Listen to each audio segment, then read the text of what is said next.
Bishop T.C. Lekgotho, welcome to the Quest podcast. Are you good, sir? Yes, I'm very, very good. Thank you for inviting me over. Yeah, welcome to this platform. Yes. We are blessed to have a bishop. You are the first bishop to visit and accept the invitation on our podcast. So I want us to go back. You have 20 years in ministry, preaching the word of God. You are a man of God, a chosen man, an ordained pastor, bishop. So I want you to give us a brief background. Who is T.C. Lekgotho, Bishop T.C. Lekgotho? Yes, I've been born at the village called Royval, along Mokopane side, some 43 years ago. Yeah. And I got born again from the Pentecostal movement. In those days, the gospel was very rare in our village. We became, I suppose, the third generation of those men and women that brought the gospel there by our village. Then we got born again as some years ago. Yes, indeed. So your parents, are they still there? All my parents have been, They are no more. they went to be with the Lord. And Condolences. my mother was like recently received by Jesus Christ. Yeah. Sorry about that. But how did it make you feel? How did you grow up in Mokopane? Were you always thinking that did you always that child? Or or Yes, my story is very is very good. Yeah. In the way I've grown up. Yeah. Grown up from the family of both parents, a father and a mother. And when I was just growing up, and I'm very grateful for how my mother has impacted my life through the gospel. My mother has been called by the neighbors, as a woman of faith and of love. Like when I was growing up, my mother used to say to me, or call me, and so that I may come and read for her the old book.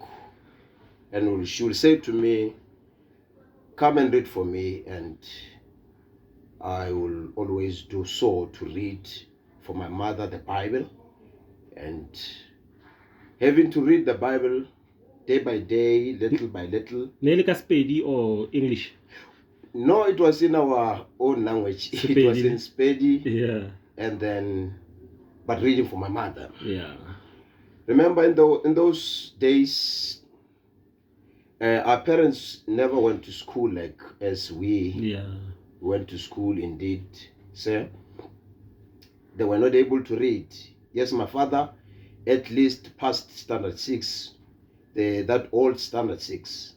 And my father was able to read, and he has a very good job. My mother did not went to school at all and was not able to read. Then I was supposed to be the one that's supposed to read for her.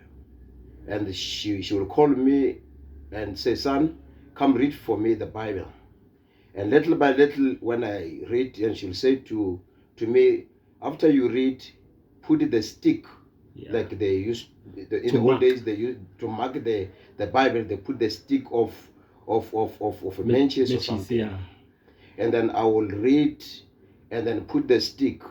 And then the next day, my mother called me and said, no, come and read the Bible. Then I went there to read and put the stick. It was like how I've grown up in the work of the Lord. So as much as I start reading the Bible, and then the Bible did me very well, very good. And of course, having to grow up in the family of father and mother, you count the contribution of the parents. As much as my mother was calling me to read the Bible for her, my father also was calling me sometimes to help roll the cigarette, old cigarette, and say, can you help me? It's the BB. Yeah, the BB side. Yeah. And then after that we say, no, go there to the fire and light it. And by then I was supposed actually to learn how to smoke. Yeah. Yes. So how many siblings did you have? I've been born from the family of boys. Of course, my brothers were 4 in that genealogy, and then I'm the third one. I'm the third boy in that family, and then I have 2 brothers ahead of me and 1 brother behind me. See, the last born? Yes, the last born. Yeah. Oh, yeah. Oh, you're the second last. Yeah, I'm the second last. Yeah. Almost. But I'm the most likable character in this genealogy. And how was the relationship between you brothers? Because me, in my case, I'm the firstborn. I'm the elder brother, and then I have a younger brother who's coming next to me, a sister, and lastborn is a boy called Tando. So it was hard for me, especially as an elder. I had to become a deputy parent to take care of those who came before me. So how was the setup at home? Was the elder brother protective towards you, or maybe how was the situation? Please paint it. Of course, when I wake up, my brother was already in Gauteng, seeking for greener pastures. Greener pastures, of course. And then I did not have a very close encounter with my brother. And the brother that comes just before me was born that way, was not born well. Actually, I may say that it's been a little bit late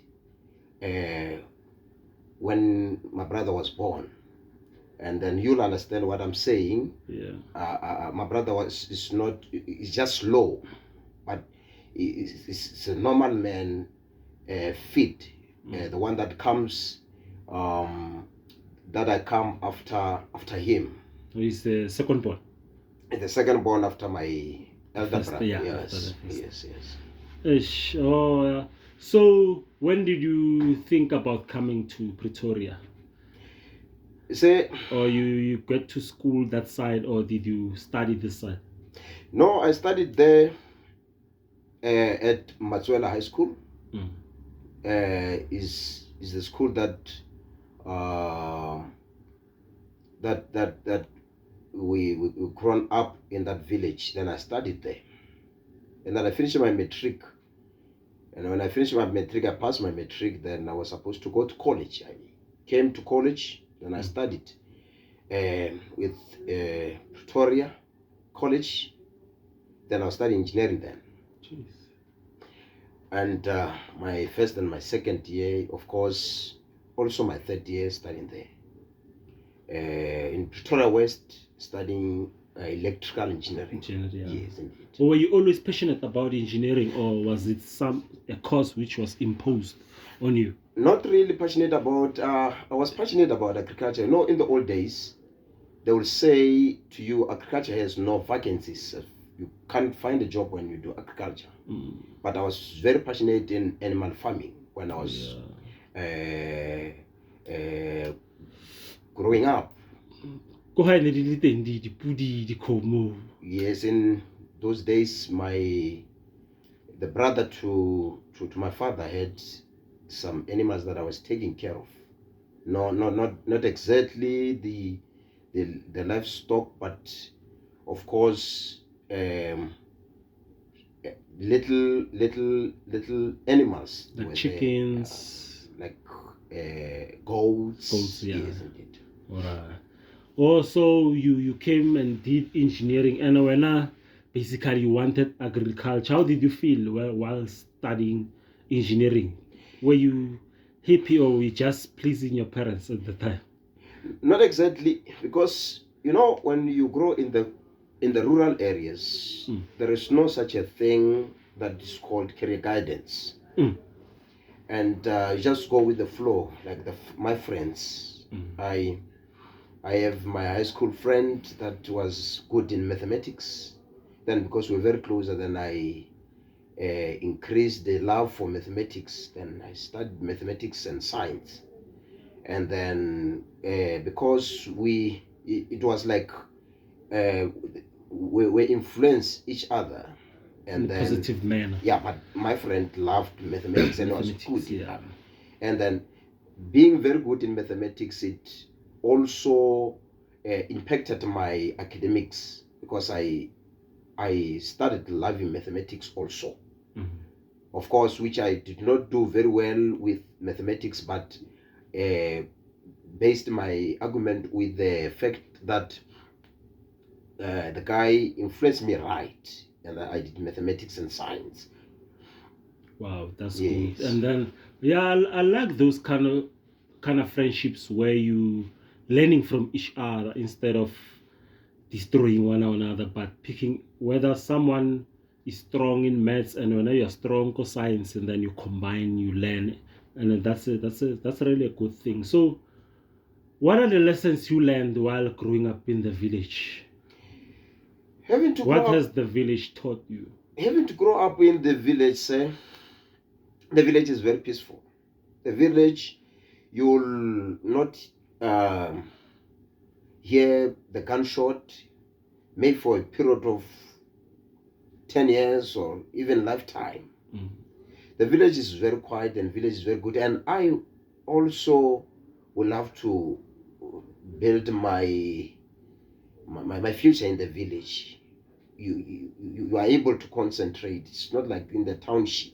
Yeah. The township is very noisy, and then you can't even hear from God, actually. And as much as they say that economics is in the township, yes, I may agree with them.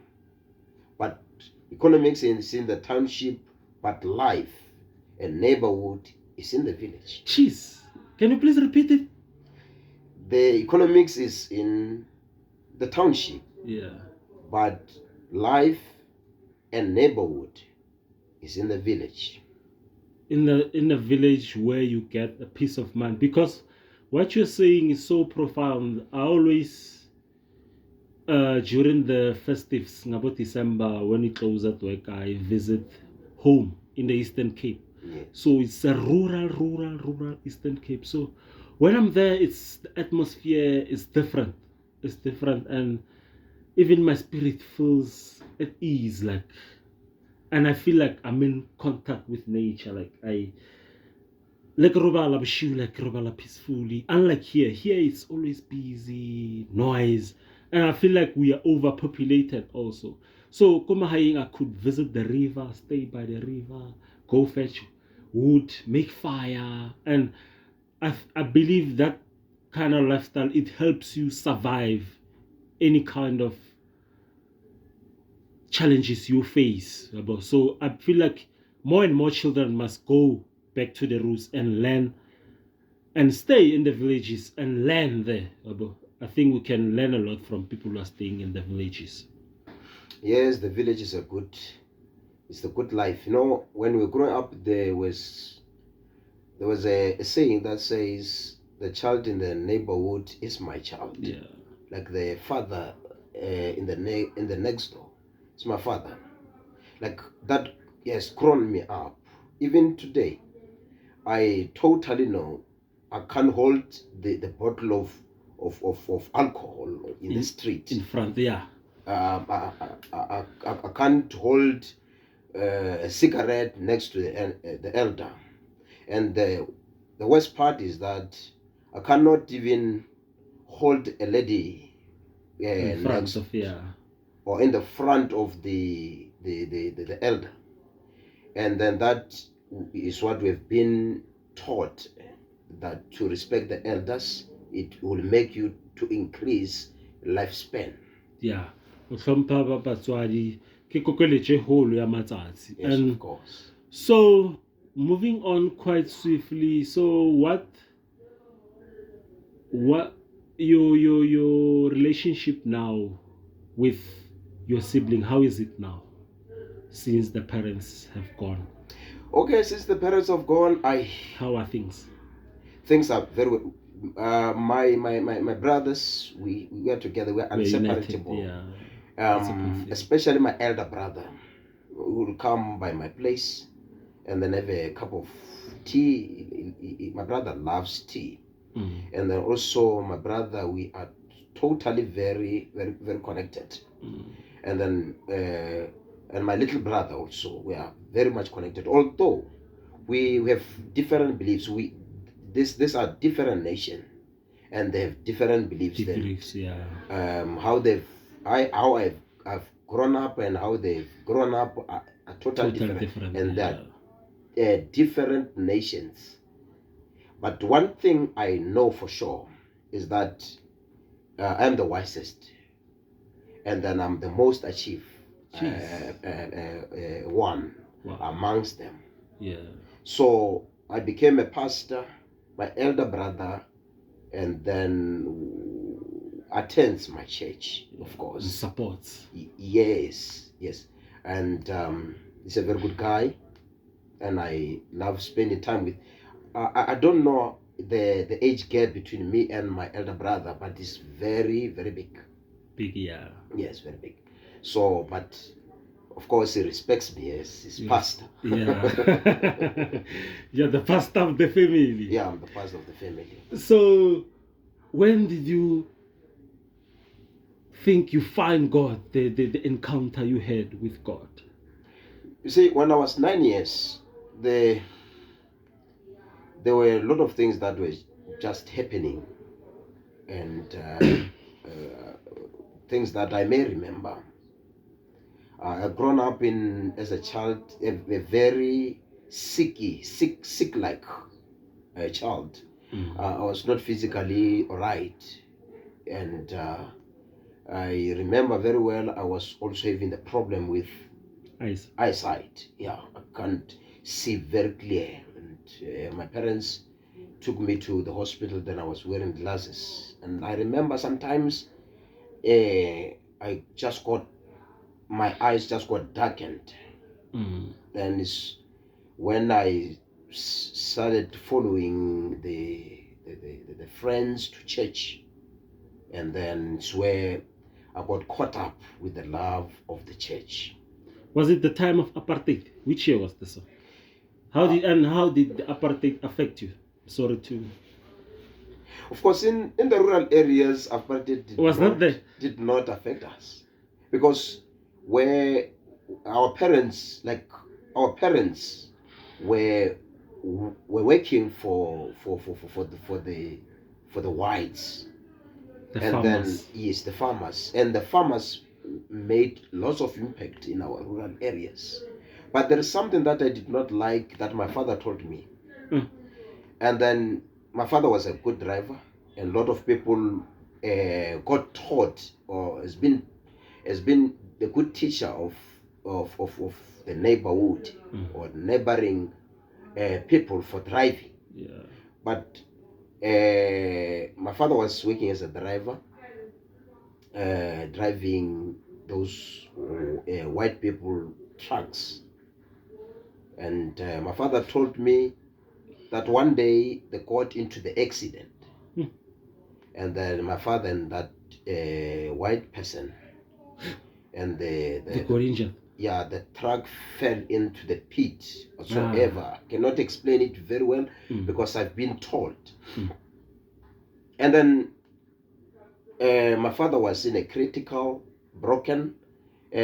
condition, and the whites came and collected the only person. They collected the white, and they leave my father there to die.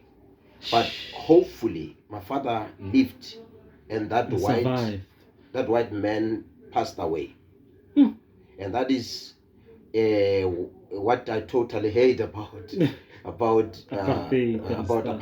Yes. How did it make you feel as a young boy seeing that?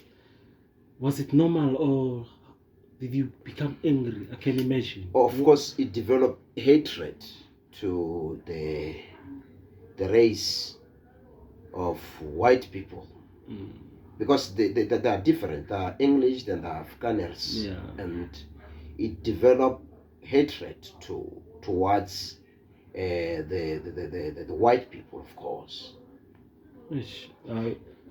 Just glad that your father managed to survive that situation. Yes. It's tough. Yes. Yeah, so you're busy telling about the ministry, explaining about the ministry, how you got into ministry. You had an eye problem. Please carry on with the story. All right. The problem that I had from childhood, that I was not able to see right, then I went to the church, and as the preacher preach and pray for us, like that's why I love the church, and I developed the love of the church that prays for people, and then instantly I got healed.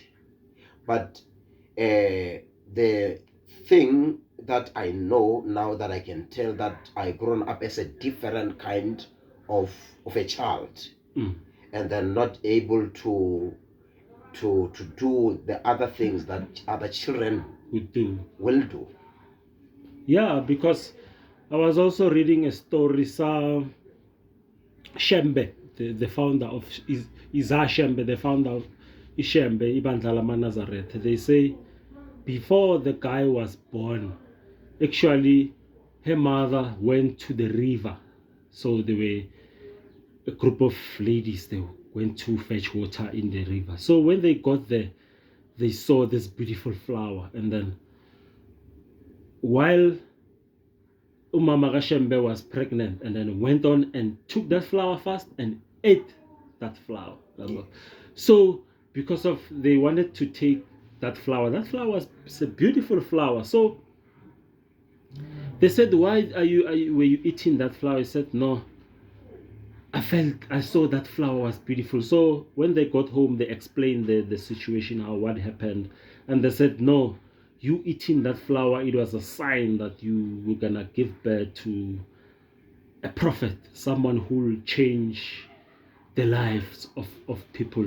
So in your case, do you believe that you're a different child from everybody else, especially at school, high school? Were you different? Did you always have dreams, or did you always see yourself as a different person? Yes, I saw myself as a different person when I was growing up, and that led me to choose friends, and I was not just only befriending anyone. Yeah. And the thing that made me to choose friends, and then I will choose friends that complement me, and that will not criticize. Like in the old days when we grown up in a very absolute poverty. Like I remember very well that I went to school, and then my parents were not able to afford to get me the shoes to go to school, and some other times it will be winter, and I totally do not have shoes to go to school, and even the clothing that I will take to school then were like the clothes that you cannot wear. Yeah. Yes. Yes, you can imagine, yeah. Especially black people, we come from previously disadvantaged families, and it's not by choice. It's by colonialism. It's by apartheid, because of they came and they conquered us and they colonized us.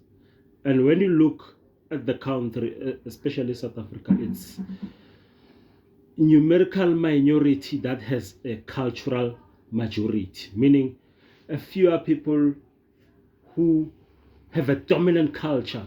Now we're living the Western culture. Do you feel like we have lost ourselves. We have lost our culture. We have lost the way we used to do things.